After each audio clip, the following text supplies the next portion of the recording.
Magandang araw po, welcome po sa aking channel, Nov9 TV.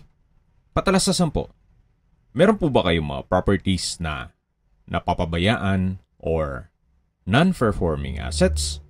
Plan nyo ibenta, pero wala kayong oras pagbenta nito. Kung ito'y pagkakatiwala nyo po sa amin, tawag lang po kayo sa aking numero, usap po tayo, gawan ko po ng video for free. Yes, libre po. Wala po kayong babayaran. Tutulungan pa namin kayong mabenta ang inyong property. Kami na po bala sa marketing, sa boosting, pati po sa paid advertisements, even sa tripping. Hindi na po kayo mapapagod sa pag-entertain ng mga buyers. Kami na po bala sa lahat. Tawag lang po kayo.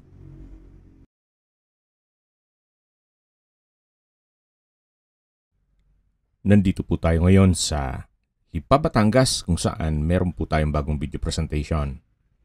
Isang rest house na may lot area na 1,376 square meters. Ito po'y titulado, buhay po ang may-ari, kaya wala po kayong maging problema sa documentation o sa transfer ng title. Along Barangay Road, may access ng tubig, kuryente at internet provider at nakabakod na po buong property ng concrete fence. May ilang mga fruit-bearing trees gaya ng mangga at ito pong property sa ngayon ay pinaupahan ni owner para meron pong nakatira. Nasa Amerika po si owner kaya hindi niya na maasikaso ito.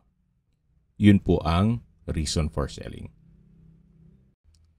Ito po yung garahe. Covered po yan. At sa dulo naman po ay ginawang dirty kitchen. Ito naman po yung balkonahe na kung saan dito po yung main door. Hanggang sa dulo po ang balkonahe. At ito pong main door ay solid wood na meron pong glass panels. Pasok po tayo. Ito po yung salas o living area na ginawang opisina ng nangungupahan. Meron pong display shelves. At dito naman po yung dining at formal kitchen.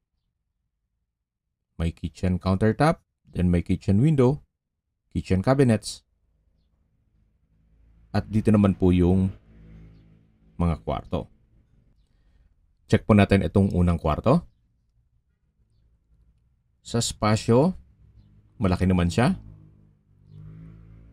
May security grill, may glass window. At dito naman po sa kabila, yung banyo. Kompleto din po ang bathroom fixtures at may shower enclosure. Dito naman po yung master bedroom o second bedroom na kung saan mas malaki po ito. Then meron pong wardrobe at drawer. Naka-wood parquet po ang flooring. Yan po yung mga kwarto. Ito po yung dining at kitchen. At dito naman po yung access door papunta sa garahe. Ito po yung covered car garage na kung saan pinakita ko sa inyo kanina. At dito naman po yung bakanting lote. Napakalawak pa po nito. Hanggang dun sa dulo. Pasensya na po kung medyo makalat yung bahay at yun nga, gaya ng sabi ko sa inyo, meron pong nangungupahan. At as is where is po yan. What you see is what you get. Mamaya po sa dulong parte ng video, pag-usapan natin ang presyo nito. Dito naman po yung tinutukoy ko ng bakanting lote na kung saan meron pong mga puno ng mangga. Sa dulo po ay may stock room at yan po, tunghayin nyo po itong kapaligiran kung saan napakatahimik po ng lugar, sariwa ang hangin at malamig po ang klima. Ito po'y nasa mataas na lugar.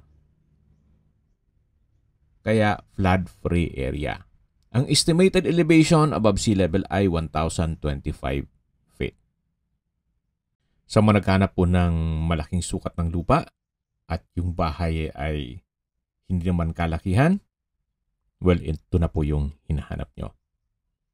Habang naglilibot po tayo, pag-usapan na natin ang distance, location, at travel time. Mula po sa Robinsons Mall, De La Salle, Lipa Campus, at Mary Mediatrix Hospital, ang distance is 2 kilometers at ang travel time is 7 minutes. At yan po yung lagi kong binabanggit sa aking video na dapat nyo i-consider sa paghanap ng property ay yung meron pong malapit na hospital. Hindi ko naman po sinasabing sakitin kayo, yan naman po for emergency purpose lang naman. At mula naman po sa Lipa Public Market, ang distance is 2.8 kilometers at ang travel time is 14 minutes. Mula naman po sa SM Lipa, ang distance is 4.5 kilometers at ang travel time is 15 minutes. Mula naman po sa Fernando Airways, ang distance is 4 kilometers at ang travel time is 16 minutes. Mula naman po sa Tambo Exit, ang distance is 2.9 kilometers at ang travel time is 10 minutes. Kung manggagaling naman po sa Manila o sa airport, ang distance is 75.4 kilometers at ang travel time is 1 hour and 10 minutes. Kaya kung sakali man po na maaga kayong aalis ng Metro Manila papunta dito sa property, wala pa pong isang oras, nasa Lipa na kayo. Okay, sa presyo na po tayo. Binebenta po ito ni owner sa halagang 10 million pesos. Net, ibig mong sabihin, si buyer na po ang sasagot sa lahat ng taxes at expenses with regard to documentation. Para sa akin, fair deal na rin. Gawa ng napakalaki po ng sukat ng lupa. 1,376 square meters. Well, sa 10 million, then meron na pong structure. Although, itong bahay, kita nyo naman, need some repairs, pero bumawi naman po dun sa lot area. Itong bahay naman, ang kailangang pagawa dito ay retouch ng pintura. Then the rest, okay na po. Kung hindi naman kayo ganun kaselan, tingnan nyo po, maayos pa po siya. Sadyang may mga kalat lang. Kung may mga katanungan po kayo, tawag lang po kayo sa aking numero. At sa mga kababayan naman natin nasa ibang bansa, meron po akong WhatsApp, Viber, Telegram, Signal, at same number lang po. 0917-316-3399. Sa mga nagtatanong naman po ng aming Facebook, meron po aming Facebook page na Nov9TV at Facebook Real Video. Meron din pong TikTok at Instagram. May ibang YouTube channel po kami, the Nov9TV channel, Nov9TV Listings, Nov9TV On The Spot, Nov9TV Updates, at Nov9TV House Rental. Sana po naibigyan nyo ang video presentation. Paki-like and subscribe na lang po sa aking channel para ma-update din po kayo sa aking future listings. Kung sakali po hanap nyo yung mas malaking sukat ng lupa, meron din po kami ibang listings na pwede nyong pagpilian. Huwag po kayong mag-atubiling tumawag sa amin. Then, let us know your budget para malaman namin kung anong property pwede naming ilog sa inyo. Sa lahat pong viewers, subscriber at nagtiwala po sa amin, salamat po sa suporta.